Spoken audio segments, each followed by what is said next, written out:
दोस्तों, स्वागत है आपका मेरे YouTube चैनल इंग्लिश बाबू पर।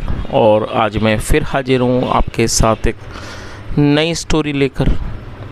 और दोस्तों, आज जो स्टोरी मैं आपके लिए लेकर आया हूँ ये एक शॉर्ट स्टोरी है और बहुत ही प्यारी मज़ेदार मनोरंजन से भरपूर कहानी है। कहानी सुनने में आपको मज़ा आएगा। उसके अलावा दोस्तों, आज की इस स्टोरी में आपको कुछ नए इंग्लिश के वर्ड मीनिंग सीखने को मिलेंगे, उनकी करेक्ट प्रोनाउंसिएशन के बारे में पता चलेगा और हमेशा की तरह जो इसका ग्रामर का पार्ट है उसे बिल्कुल डिटेल में कवर करेंगे, तो एक एक स्ट्रक्चर को आप बड़ी आसानी से सीख पाएंगे। तो चलिए दोस्तों, आज की इस कहानी को हम शुरू करते हैं और सबसे पहले कहानी का टाइटल देखते हैं। कहानी का टाइटल है थिक इन हेड। क्या मतलब हुआ दोस्तों? थिक का मतलब वैसे मोटा होता है, लेकिन थिक इन हेड का जो मतलब है वो है यहाँ पर मंद बुद्धि या फिर मूर्ख। तो दोस्तों, ये आज की इस कहानी का टाइटल है, शीर्षक है। और अब मैं इसे पढ़ना शुरू करता हूँ। आप लोगों से रिक्वेस्ट है कि आप कहानी को बिल्कुल ध्यान से सुनें, और यदि आज की कहानी में आपको कोई नया वर्ड या फिर नया स्ट्रक्चर मिले तो आप उसे नोट करें, और यदि कहानी अच्छी लगे तो लाइक भी ज़रूर करें। तो चलिए इसको शुरू करते हैं। In certain village lived a thick headed Brahmin. क्या मतलब हुआ दोस्तों? ये जो वाक्य है ये एक पास्ट इंडेफिनिट का अफर्मेटिव वाक्य है, और जब हम पास्ट इंडेफिनिट में कोई भी अफर्मेटिव का वाक्य बनाते हैं तो वहाँ सेकंड फॉर्म का यूज़ किया जाता है। लिव का मतलब होता है रहना, किसी स्थान पर निवास करना, और सेकंड फॉर्म में लिव्ड। तो क्या अर्थ हुआ? इन सर्टेन विलेज, किसी एक गांव में, लिव्ड रहता था अ थिक हेडेड ब्राह्मण। और दोस्तों, थिक हेडेड का मतलब होता है मंद बुद्धि या फिर मूर्ख बुद्धू। तो पूरी लाइन का क्या अर्थ हुआ कि एक गांव में एक मूर्ख ब्राह्मण रहता था। He had read that the sacrifice makes departed souls happy। दोस्तों, ये जो वाक्य है, इस वाक्य में हेड के साथ थर्ड फॉर्म का यूज़ किया गया। ये एक पास्ट परफेक्ट का सेंटेंस है। पास्ट परफेक्ट का मतलब होता है पास्ट में किसी क्रिया का पूरा होना, पाए जाना। आया था, गया था, चुका था, इस तरह के जो वाक्य हैं पास्ट परफेक्ट के कहलाते हैं, और ऐसे वाक्यों में हेड के साथ वर्ब की थर्ड फॉर्म का यूज़ किया जाता है। दोस्तों, READ read, first second third form तीनों की जो स्पेलिंग है वो सेम है, लेकिन जब हम इसको हेड के साथ पढ़ेंगे इसका मतलब ये थर्ड फॉर्म है, और थर्ड फॉर्म में दोस्तों इसको रेड पढ़ा जाएगा। तो यदि आप रीड को थर्ड फॉर्म के रूप में यूज़ करते हैं और इसको प्रोनाउंस करते हैं तो यहाँ जो इसकी प्रोनाउंसिएशन है वो होगी रेड। तो क्या अर्थ हुआ? ही हैड रेड, उसने पढ़ा था, दैट की the sacrifice makes departed souls happy. Sacrifice दोस्तों नाउन है जिसका मतलब होता है बलिदान या फिर बलि, और डिपार्टेड सोल्स का मतलब दिवंगत आत्माएं। तो पूरी लाइन का क्या अर्थ निकला? ही हैड रेड, उसने पढ़ा था, दैट की the sacrifice makes departed souls happy, उसने पढ़ा था कि जो सेक्रीफाइस है मतलब कि जो बलिदान है वो दिवंगत आत्माओं को खुश करता है।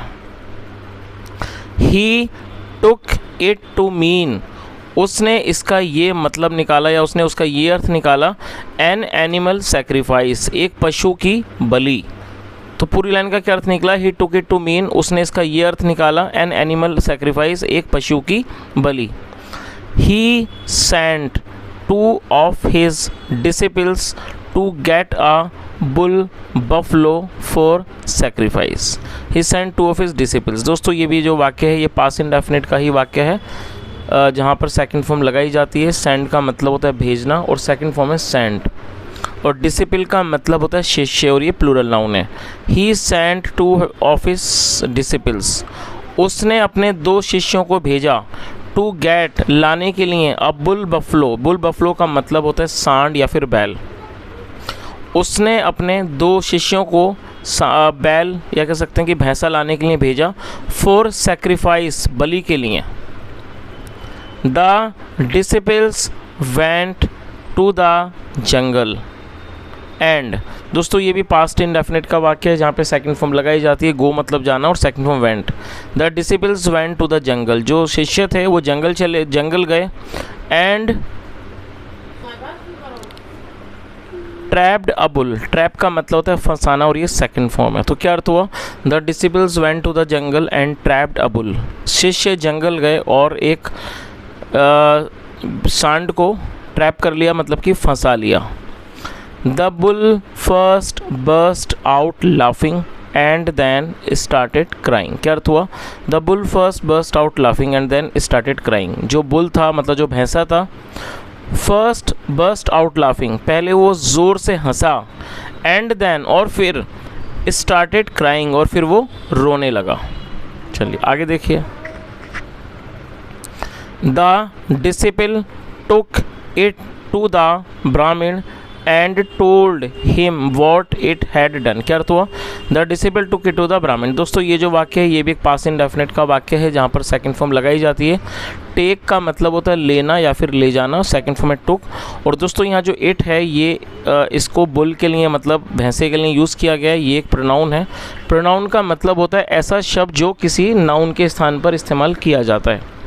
और इस बात को आप ध्यान में रखें कि जब हम किसी भी पशु के लिए मतलब जानवर के लिए हम प्रोनाउन लगाएंगे तो हमें हमेशा ही इट का यूज़ वहाँ करना होता है।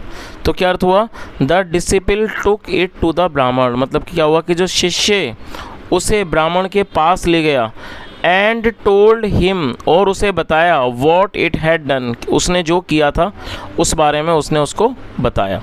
आगे देखिए।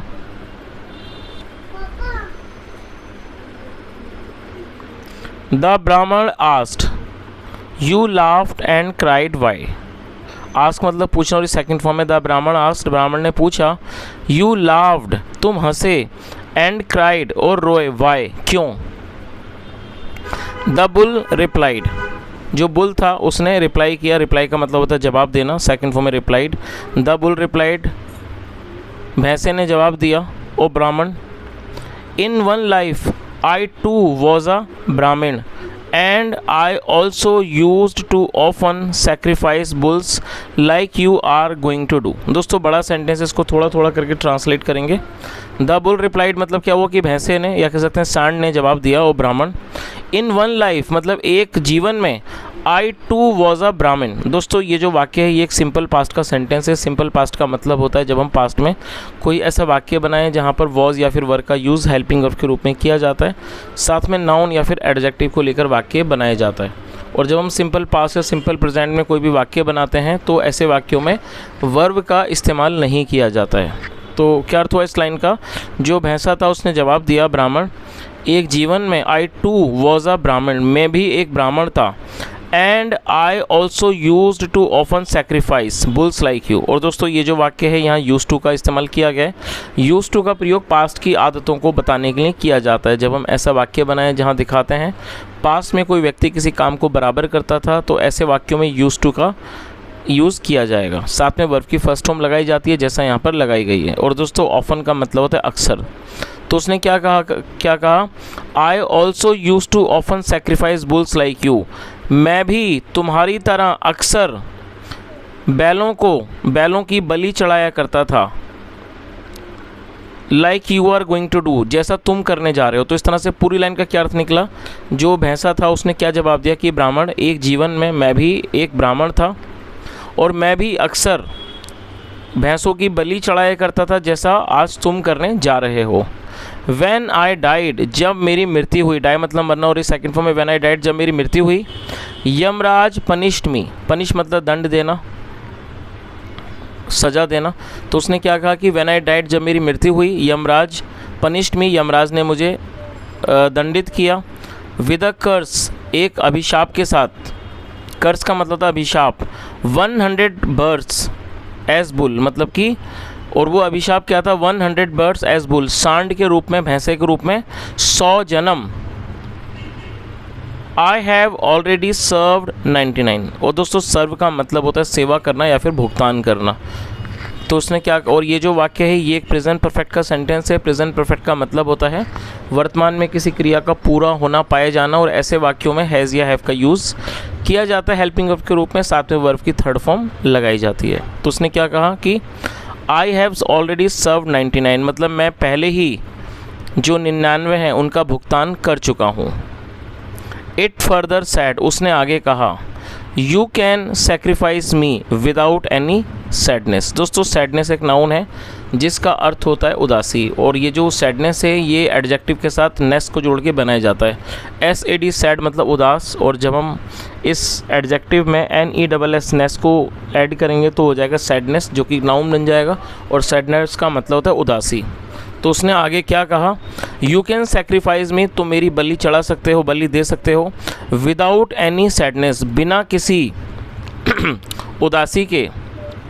If you want someone else will, want का मतलब होता है दोस्तों विल नॉट, और शॉर्ट में इसको वॉन्ट कहा जाता है।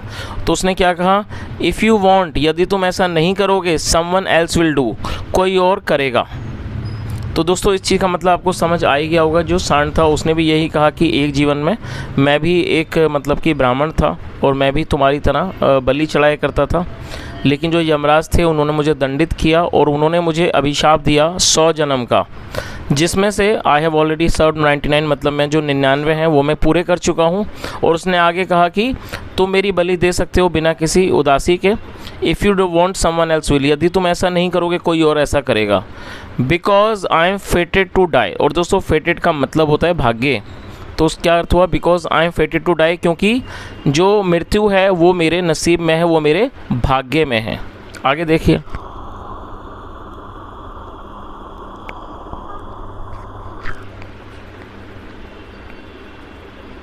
द ब्राह्मण लेट इट ऑफ, लेट का मतलब जाने देना, द ब्राह्मण लेट इट ऑफ का मतलब हुआ कि ब्राह्मण ने उसको जाने दिया। He was curious to see how the bull would meet its death। दोस्तों CURIOUS क्यूरियस एडजेक्टिव है और इसका मतलब होता है उत्सुकता, उत्सुक या जिज्ञासु। तो क्या अर्थ हुआ, ही वॉज क्यूरियस टू सी। और ये जो वाक्य है ये भी एक सिंपल पास्ट का वाक्य है जहाँ पर वॉज का इस्तेमाल हेल्पिंग वर्ब के रूप में किया गया, साथ में एडजेक्टिव का भी यूज़ किया गया है। जैसा मैंने आपको बताया एडजेक्टिव या नाउन का ही यूज़ वाक्यों में किया जाएगा जब हम सिंपल पास्ट या सिंपल प्रेजेंट में वाक्य बनाएंगे। ही वॉज क्यूरियस, वह उत्सुक था, टू सी देखने के लिए, हाउ किस तरह से, the bull would meet its death की जो बुल है, जो भैंसा है, उसकी मृत्यु कैसे होगी। तो पूरी लाइन का क्या अर्थ निकला, he was curious to see how the bull would meet its death, वह ये देखने में उत्सुक था कि भैंसे की मृत्यु या कह सकते हैं सांड की मृत्यु कैसे होगी। सो इसलिए he followed the bull, follow का मतलब पीछा करना इसलिए, और ये सेकंड फॉर्म है, इसलिए उसने बैल का या कह सकते हैं कि भैंसे का पीछा किया। It roamed around and reached a jungle, roam मतलब घूमना, अराउंड मतलब आसपास, वह आसपास इधर उधर घूमा, एंड रीच्ड अ जंगल और एक जंगल पहुंच गया। Shortly after a storm blue, storm का मतलब तूफान आंधी, और शॉर्टली आफ्टर मतलब थोड़ी ही देर में, अ स्टॉर्म ब्ल्यू एक जो आंधी थी वो मतलब कि एक तूफान आया, कह सकते हैं कि आंधी आई। अ बोल्डर केम हर्टिंग डाउन, और एक जो बोल्डर था, बोल्डर का मतलब एक बहुत बड़ा पत्थर, और जो एक बड़ा पत्थर था, केम हर्टलिंग डाउन, वो बड़ी तेज़ी से नीचे आया, एंड हिट द बुल, और वो भैंसे को लगा, ऑन इट्स हेड उसके सर पर, द बुल फेल डेड, और जो बुल था, जो बैल था, उसकी मृत्यु हो गई, या कह सकते हैं जो बैल था वो मर गया। चलिए दोस्तों अब इस कहानी का जो मॉरल है वो भी देख लीजिए। क्या मॉरल है, what is फेटेड will happen, what is फेटेड will happen का मतलब हुआ कि जो भाग्य में है, जो भी नसीब में है, विल हैपन वैसा होगा। चलिए तो दोस्तों ये आज की एक छोटी सी कहानी थी, और यदि आपको आज की कहानी अच्छी लगी हो, मेरा पढ़ाने का प्रयास भी अच्छा लगा हो, तो आपसे रिक्वेस्ट है आप इस वीडियो को लाइक करें, शेयर करें, चैनल को ज़रूर सब्सक्राइब करें। कोई भी सुझाव हो कमेंट में ज़रूर बताएं। यहाँ तक सुनने के लिए थैंक यू एंड बाय।